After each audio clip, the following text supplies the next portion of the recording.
Bang, gimana sih cara optimasi broadcast atau cara menyusun broadcast di marketplace?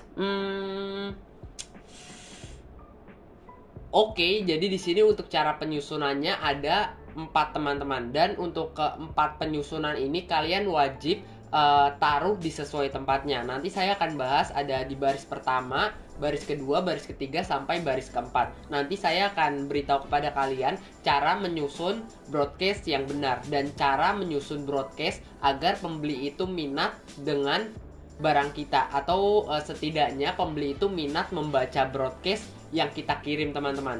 Nah, gimana caranya? Simak terus. Oke sellers, di sini langsung aja kita bahas untuk baris yang pertama. Nah, untuk yang baris pertama ini adalah salam pembuka. Nah, sebenarnya ini adalah salah satu faktor yang sangat penting, dan salam pembuka ini menentukan broadcast kita akan dibaca selanjutnya. Kalau salam pembuka kita tidak menarik, sebagian besar pembeli juga akan langsung keluar dari broadcast kita, atau langsung meninggalkan broadcast yang kita kirim, tidak membacanya, teman-teman. Nah, bagaimana sih Bang untuk cara membuat salam pembuka yang bagus? Nah, untuk cara membuat salam pembuka yang bagus, kalian harus buat nama-nama unik atau nama-nama spesial untuk calon pembeli kalian. Jangan cuma kayak gini, teman-teman.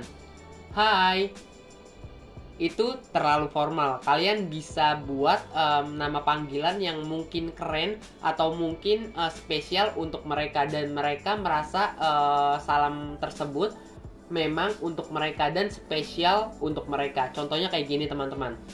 Hai Juragan, hello Juragan, atau hai konglomerat, atau apapun itu. Pokoknya kalian sesuaikan aja dengan produk yang kalian jual. Nah, misalkan kalau kalian menjual aksesoris kucing gitu, kayak makanan kucing atau apapun itu, mungkin kalian bisa ubah salam pembukanya atau sapa mereka dengan kalimat halo pencinta hewan atau halo pencinta kucing, kayak gitu, teman-teman. Pokoknya kalian bisa ubah salam pembuka ini atau kata-kata sapaan seunik mungkin dan semenarik mungkin buat mereka itu merasa spesial dengan salam pembuka ini atau kalimat sapaan, teman-teman. Oke, jadi kayak gitu ya. Nah, ini adalah salah satu teknik juga yang saya terapkan, teman-teman. Dan untuk teknik ini bagus untuk pembeli. Maksudnya gini, teman-teman. Kalimat ini bagus untuk dibaca seterusnya. Jadi kalau mereka udah merasa spesial nih ketika membuka broadcast kita dan udah baca di salam pembuka, biasanya kalau emang unik dan spesial, biasanya mereka akan baca ke bawahnya, teman-teman. Kalau nggak menarik ya mereka akan langsung keluar dari broadcast kita. Oke, jadi kayak gitu ya untuk baris yang pertama. Oke sellers, untuk baris kedua ini adalah sebutkan apa yang pembeli dapatkan. Dalam kata lain gini, teman-teman. Apa sih yang menguntungkan bagi pembeli jika pembeli membeli produk yang kita tawarkan? Kayak gitu, teman-teman. Nah, untuk baris kedua ini kalian bisa sebutkan beberapa keuntungannya, misalkan seperti voucher, misalkan voucher beli barang 100.000 diskon sampai 10%, misalkan kayak gitu, atau beli 2 gratis 1 atau apapun itu. Kalian bisa sertakan promo-promo yang kalian sediakan, teman-teman. Nah, kalau saya terapkan ya di hari ini. Nah, ini kan dikit lagi kan mau lebaran nih. Nah, saya biasanya udah menyiapkan juga untuk broadcast buat lebaran nanti. Atau H-3 biasanya saya sudah kirimkan broadcast kepada mereka, agar mereka ya lebih mengingat voucher yang nanti saya akan luncurkan, teman-teman. Jadi kayak gitu ya. Nah, kalian juga bisa buat nih mungkin broadcast buat lebaran nanti, karena di hari lebaran itu THR pada cair, teman-teman.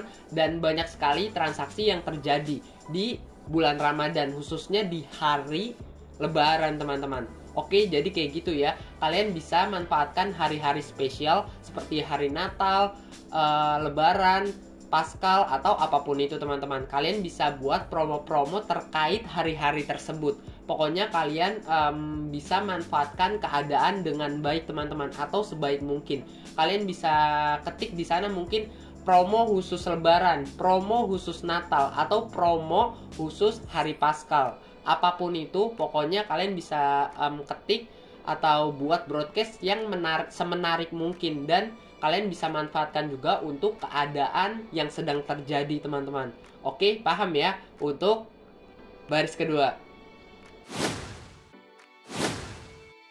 Oke sellers, selanjutnya kita bahas untuk baris yang ketiga. Nah, untuk baris yang ketiga ini adalah sertakan batas promo. Nah, untuk batas promo ini masih berkaitan ya dengan baris kedua tadi. Nah, untuk baris kedua tadi itu adalah sebutkan kan beberapa promo yang kita sediakan. Nah, untuk baris ketiga itu adalah sertakan batas promonya.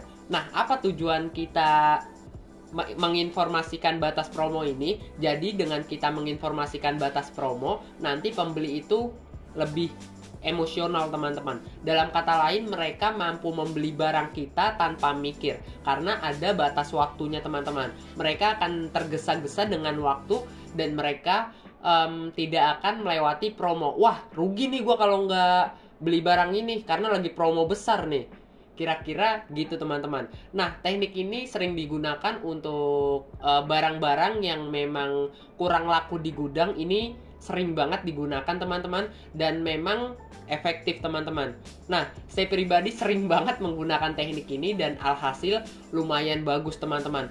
Bukan hanya chat aja yang banyak, itu chat langsung kayak membludak banget, teman-teman. Penjualan saya juga meningkat. Padahal kalau saya lihat dari tren produknya itu tidak terlalu tidak terlalu bagus ya, cuma stagnan, teman-teman, untuk trennya. Tapi saya mampu menjual lumayan lah waktu itu, dan lumayan menghasilkan juga.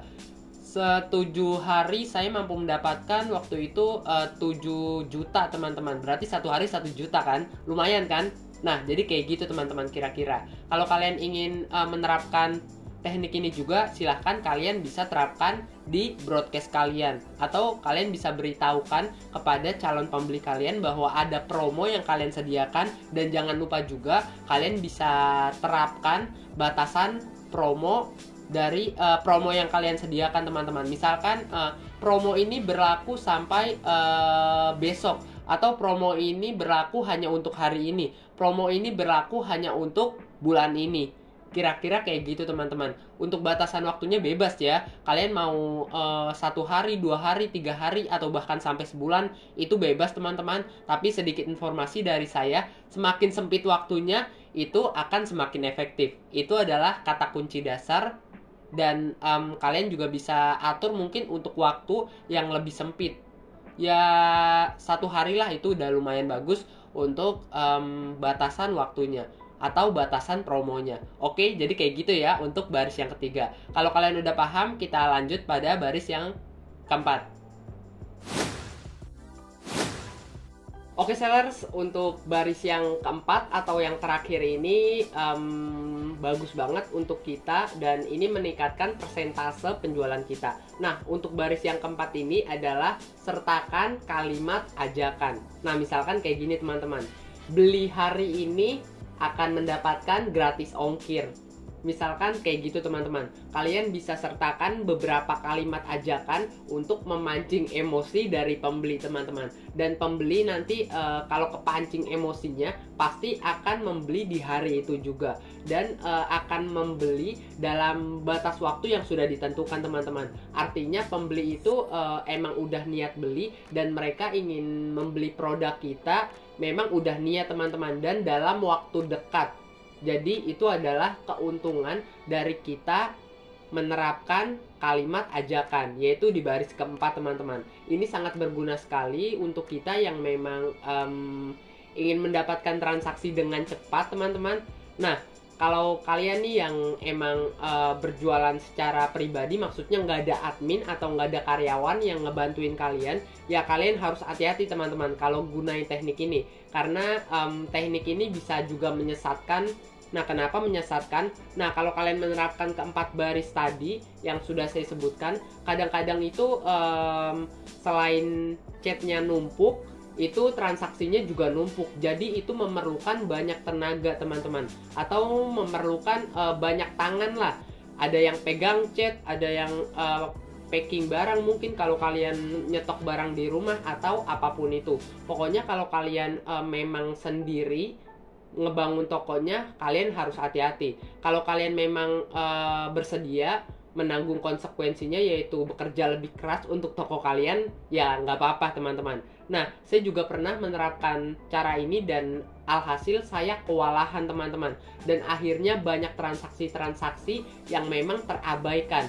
Nah, itu adalah hal buruk yang terjadi jika kalian menerapkan keempat cara ini. Kalau kalian nggak kuat atau nggak bersedia kerja lebih keras, nanti transaksi-transaksi yang bermunculan itu malah akan berdampak buruk pada toko kalian. Kenapa berdampak buruk? Karena secara otomatis nih kalau transaksinya batal, itu akan berdampak buruk pada toko kalian dan kalian akan mendapatkan feedback negatif atau sinyal negatif lah dari marketplace-nya, maupun itu di Shopee, Lazada, Bukalapak, Blibli, Tokopedia, itu sama ya teman-teman. Kalau kalian menolak transaksi, itu akan dikasih sinyal teman-teman, atau biasanya itu dikasih notifikasi teman-teman.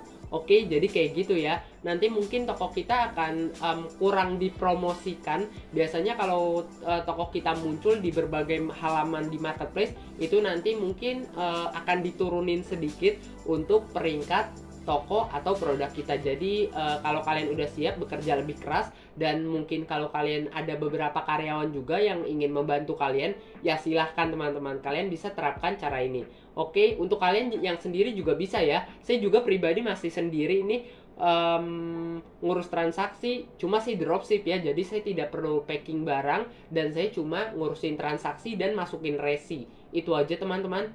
Oke, jadi itu adalah 4 baris yang sudah saya jelaskan tadi. Mungkin saya akan sebutkan lagi untuk keempat baris yang sudah saya jelaskan dan saya sebutkan. Untuk baris yang pertama tadi adalah salam pembuka atau sapaan ya. Nah, untuk baris kedua tadi adalah keuntungan yang pembeli dapatkan. Jadi kalian bisa sebutkan beberapa keuntungan yang pembeli akan dapatkan ketika membeli produk yang kalian tawarkan. Nah, untuk baris yang ketiga itu adalah sertakan batas promo. Jadi kalian bisa sertakan batasan promo yang kalian sediakan. Nah, untuk baris keempat atau yang terakhir itu adalah sertakan kalimat ajakan teman-teman. Oke sellers, jadi itu adalah 4 baris atau 4 baris dalam menyusun broadcast-nya teman-teman. Nah, jadi segitu aja untuk video kali ini. Sekian dari saya. See you.